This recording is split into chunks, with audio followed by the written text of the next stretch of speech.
নমস্কার, আমি রাজকুমার সিং। আমি আমার নামটা এর জন্য বলি যে আমি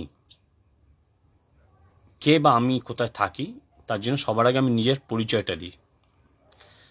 আমি কলকাতায় থাকি। সবার আগে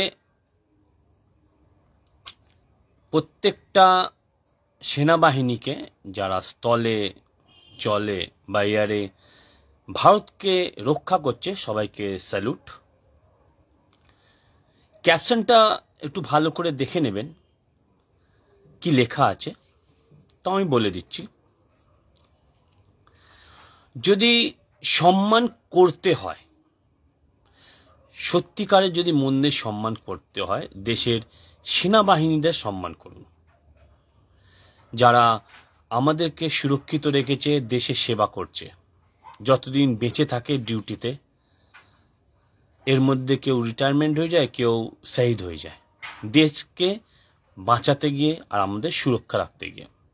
আর প্রত্যেকটা সেনাবাহিনী কিন্তু নিজের যোগ্যতাতে সেনাবাহিনীতে যোগদান করে, তাকে যোগ্যতার পরীক্ষা দিতে হয়। তাই সম্মান সব সময় করবেন নিজের দেশের, আপনি যে কোনো দেশের লোক হতে পারেন, নিজের দেশের সেনাবাহিনীকে। আমি ভারতে থাকি, আমার কাছে ভারতের সৈনিক সবার আগে। ক্যাপশনে লেখা আছে যদি সম্মান করতে হয় তো সেনাবাহিনীদের করুন, নেতাদের, সিএম, পিএম, এমএলএ, কাউন্সিলর, এদের সম্মান কতটা করবেন সেটা আপনার ব্যক্তিগত ব্যাপার। কারণ প্রত্যেকটা নেতা বা প্রত্যেকটা দল 5 বছর অন্তর অন্তর রদবদল হতে পারে, 5 বছর অন্তর অন্তর রদবদল হতে পারে। আর অনেক নেতা, অনেক লোক আছে যাদের যোগ্যতা নেই কিন্তু সে নেতা হয়ে আছে, কারণ পাবলিকের ভোটে, মানে নেতারা নির্ভর পাবলিকের ভোটের ওপরে। পাবলিক ভোট দিয়ে তাদেরকে একটা জায়গায় করে দিয়েছে যাতে সে পাবলিকের সার্ভেন্ট। ইয়েস, নেতারা যারা আছে তারা হলো পাবলিকের সার্ভেন্ট। ওরা পাবলিক ভোট দিয়েছে বলে দেখা গেল একটা লোক সে ভোটে দেয় যে তার কোনো যোগ্যতা নেই, সে ভোটে দেয় যে পাবলিক ভোট দিয়েছে, জিতে গেছে, সে একটা পোস্টে দাঁড়িয়ে গেছে। যোগ্যতা না থাকলেও নেতা হওয়া যায়, কিন্তু যোগ্যতা না থাকলে সেনা হওয়া যায় না।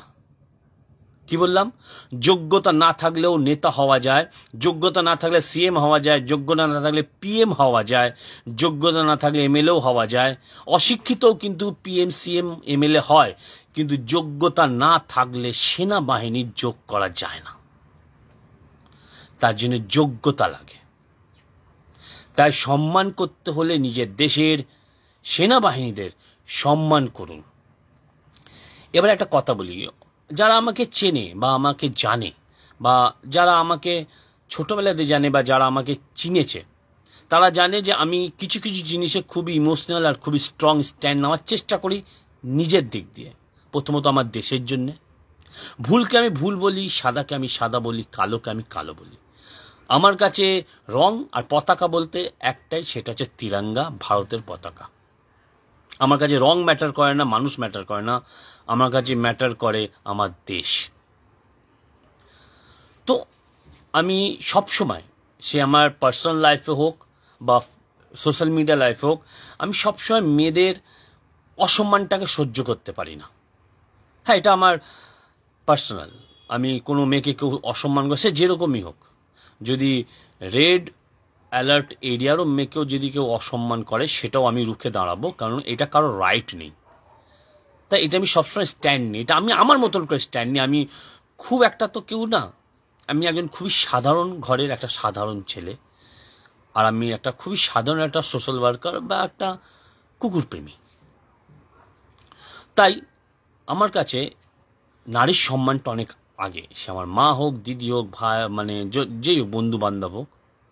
তার জন্য আমি আওয়াজ তুলতে হলে আমি আওয়াজ তুলি নিজের মতন করে। আমি এটা মনে করি না যে আমার পাশে কে দাঁড়াচ্ছে, আমার হয়ে কে দাঁড়াচ্ছে, আমি কার এগেনস্টে দাঁড়াচ্ছি। ভুলটাকে আমি ভুল বলি। তো রিসেন্ট আমরা সবাই দেখেছি যে একটা যুদ্ধ বলতে পারেন, একটা পেহেলগামের টেররিস্ট অ্যাটাকের পর ভারতের তরফ থেকে একটা মিশন চালানো হয়েছিল, যার অপারেশনটার নাম দেওয়া হয়েছিল সিন্দুর। তাই এই অপারেশনে আমাদের দেশেরই সেনাবাহিনীরা নিজের মতন করে দেশের জন্য হয়ে লড়েছে। তারপর হঠাৎই সিজ ফায়ার করা হলো, থেমে গেল। ওকে, ওটা পার্সোনাল ম্যাটার, মানে পার্সোনাল ম্যাটার বলতে দেশেরই ম্যাটার, আওয়াজ তুলতে হয়, কিন্তু ওটা রাজনীতি একটা বিজনেস পলিসির জন্য এটাকে করা হয়েছে। ভবিষ্যতে কি হবে সেটা আলাদা কথা। তো আমাদের এই অপারেশন সিন্দুরের একজন মহিলা সেনাবাহিনী ছিল, যার নাম ছিল সোফিয়া কুরেশি। তো উনি দেশের জন্য যা করেছে, আচ্ছা মানুষ করতে পারবে না, আর দু পয়সার নেতারা তাকে অসম্মান করছে। মধ্যপ্রদেশের একটা নেতা যার নাম বিজয় সাহা, সে বিজেপি, হ্যাঁ এখানে আমি একটা দলের নাম উল্লেখ করছি কারণ সে কোন পার্টির সঙ্গে বিলং করে সেটা জানা দরকার, সে যে কোনো পার্টি হলেও আমি বলতাম। তো উনি বিজেপি পার্টির একজন নেতা, এমপিতে, সে একটা মঞ্চে দাঁড়িয়ে আমাদের সোফিয়া কুরেশি ম্যামকে অসম্মান করা হয়েছে। উনি বলছে যে আমাদের মা বোনের সিঁদুর যারা মুছেছে তাদেরই বোনকে পাঠিয়ে তাদেরকে আমরা ऐसी की तैसी করে দিয়েছি। কথাটা বুঝবেন, পেহেলগামে কিন্তু টেররিস্ট মানে সন্ত্রাসবাদীরা এসে আমাদের ভারতীয়দের মেরেছিল, তাদের বোন মানে সোফিয়া কুরেশি কি সন্ত্রাসীদের বোন? একটা সোশ্যাল মিডিয়া, একটা সমাজে এসে আর একটা পাবলিক প্লেস এসে আমাদের সেনাবাহিনীদের এমন একটা অসম্মান একটা কথা বলছে একজন নেতা হয়ে। আমি আগেই বলেছি, নেতা হওয়ার জন্য যোগ্যতা লাগে না, পাবলিকের ভোটের ওপরে, পাবলিকের দয়ার ওপরে নেতা হচ্ছে, কিন্তু সেনা হতে যোগ্যতা লাগে। তো একটা অযোগ্য নেতা সে আমাদের দেশের মান সম্মান, আমাদের দেশের গর্ব সোফিয়া কুরেশিকে অসম্মান করছে। আর আমি মনে করি দেশের সৈন্যদের বা দেশের মহিলাদের অসম্মান করা মানে তাদের দেশদ্রোহী বলা হয়। তো আমি কিছুটা দেখেছি যে ফেসবুকে, বিশেষ করে সোশ্যাল মিডিয়াতে, গদি মিডিয়া যাকে বলি, যারা কোলে বসে মিডিয়াগিরি করে, আর কিছু অন্ধ মানুষ, ব্রেনলেস, যারা অন্য কিছুতে খুব লাপিয়ে কথা বলে। যখন এই বিজয় শাহ সোফিয়া কুরেশি ম্যামকে এত অসম্মান করেছে, দেশদ্রোহী কাজ করেছে, সেই বেলায় সবার মুখে দই জমে গেছে। দই জমে গেছে মানে দই যখন মানুষ পাতে তৈরি করে তখন ওই ভাঁড় বা জায়গাটায় পাত্রকে নাড়াতে নেই, কারণ দইটা বসবে না, তাই মুখে দই জমে গেছে, মুখে দিয়ে আওয়াজ বেরোয় না। ওরা মুখোশ পড়া দেশপ্রেমী আমার ওয়ালে এসে বা লোকদের শোনায় যে আমি দেশপ্রেমী। দেশপ্রেমী তাকে বলে যে ভুলকে ভুল বলতে পারে। তাহলে আপনার আওয়াজ কোথায় ছিল বা কোথায় এখন? বিজয় শাহর এগেনস্টে কিচ্ছু নেই, কারণ সেটা আপনার পছন্দর কোন একটা রং বা কোন একটা মানুষের লোক, তার জন্যে লজ্জা করে না? আর আপনাদের মতন এমনি মুখোশ পড়া দেশপ্রেমীদের দেখে আমার ঘেন্না করে। আপনারা মুখোশ পড়া একটা দেশপ্রেমী সেজে আছেন নিজে এজেন্ডা সেট করার জন্য, কিছু গদি মিডিয়া নিজের টিআরপি বাড়ানোর জন্য, আর কিছু ইউটিউবাররা নিজের ভিউয়ার আর সাবস্ক্রাইব বাড়ানোর জন্য মিথ্যে মিথ্যে নিউজ ছড়াচ্ছে। আর এই সময় যখন একটা অযোগ্য নেতা একটা যোগ্য সেনাবাহিনীকে, সেনাবাহিনীর মেয়েকে যে দেশের জন্য লড়েছে, তাকে অসম্মান করছে, সেই জায়গা মুখে কুলুপ এঁটে বসে আছে। এরকম মানুষের জন্য আজকের দেশ অবনতি হচ্ছে। লজ্জা করে না আপনাদের? লজ্জা করে না? ও আপনারা তো নির্লজ্জে, কান কাটা, ব্রেনলেস, অন্ধ ভক্ত। আপনাদের লজ্জা হবে কি করে? যদি এই কথাটা আপনার বাড়ির কোনো মা বোন মহিলাদের বলতো, হতে পারে আপনাদের সেই গায়ে লাগতো না, যেহেতু আপনার পছন্দের পার্টির লোকেরা বলেছে।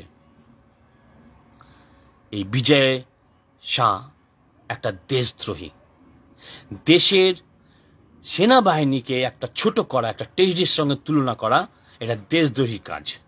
তো এই দেশদ্রোহী কাজের জন্য যা যা ধারা লাগা উচিত, আমি রিকোয়েস্ট করব, high court, Madhya Pradesh high court already step নিয়েছে, তাকে সেই সব ধারা দিয়ে জেলে দেওয়া হোক, শাস্তি দেওয়া হোক, যত বড় শাস্তি দেওয়া যায় এই ধারায়। আর এখনো জানি না কেন এই লোকটা মানে মন্ত্রী হয়ে বসে আছে বা নেতা হয়েই আছে, মানে এনাদের বাটার জুতো দিয়েও আঘাত করে সরিয়ে দিলেও মনে রাগ মিটবে না। আর এদেরকে যারা সাপোর্ট করে তাদের ঘেন্না করে, তাদের মুখে থুতু দেওয়া উচিত, তাদের জুতো দেওয়া উচিত, যারা এরকম লোকদের সাহায্য করে বা সাপোর্ট করে। এইটা যদি একটা সাধারণ মেয়েকেও বলতো, আমার আওয়াজ এরকমই হতো। আমার সিদ্ধান্তটা এতটাই সোজা রাখি যে আমি বলতে পিছু পা হই না। আর হোয়াটসঅ্যাপ ইউনিভার্সিটি দিয়ে আমি পাস হয়ে আসিনি যে ওইখানে একটা প্রোপাগান্ডা চালিয়ে দিল, সেটা নিয়ে নাচে নাচে আরম্ভ করে নিলাম। চোখের সামনে দেখা যাচ্ছে, যেটা বোঝা যাচ্ছে। যদি আমাদের প্রাইম মিনিস্টার এতই ধক আছে, আমি রিকোয়েস্ট করব এই আপনাদেরই দলের যে বিজয় শাহ, সোফিয়া কুরেশির মতন ম্যামকে, যে দেশের জন্য লড়েছে, তাকে অসম্মান করেছে, দেশদ্রোহী কাজ করেছে, তাকে দল দিয়ে বার করার ক্ষমতাটা রাখেন, তার শাস্তি কি করাতে পারেন, অপেক্ষায় রইলাম। আর যারা মুখোশ পরা দেশপ্রেমী এসে শেখান না আমাকে, তাদের মুখে থুতু দিই আমি। ইয়েস, খুব গায়ে লাগবে জানি, কারণ আতে ঘা পড়েছে। আর সোফিয়া ম্যাম, আপনাকে জানাচ্ছি, আমার এই ভিডিও থ্রু আপনার অবধি খবরটা যাবে কি জানি না, বাট এটা আমি হিন্দিতে বলছি।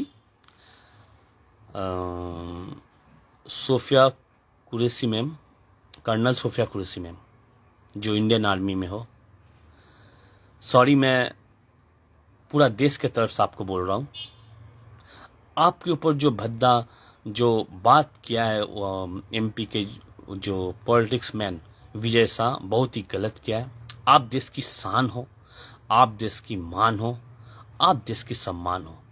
वो लोग आपको क्या कहता है आप दिल में मत लीजिए, पूरा इंडिया आपको दिल में बसा के रखा है। मेरे तरफ से, मेरे फैमिली की तरफ से, पूरे इंडिया की तरफ से आपको सैल्यूट। और आप जैसे हर सेना को सैल्यूट जो देश के लिए लड़ रहे हैं। तो आप अगर भी थोड़ा भी आपको अगर दुख पहुंचे हो अपने दिल में, जो ऐसा इंसान, भद्दा इंसान, विजय सा भद्दा इंसान आपके बारे में इतने बुरे बात किए हैं, तो दिल में मत लीजिए। पत्थर, रास्ते का पत्थर समझ के ठोकर मार के हटा के आगे निकल जाइए। आप देश की शान हो। जय भारत, जय भारत की सेना, जय हिंद।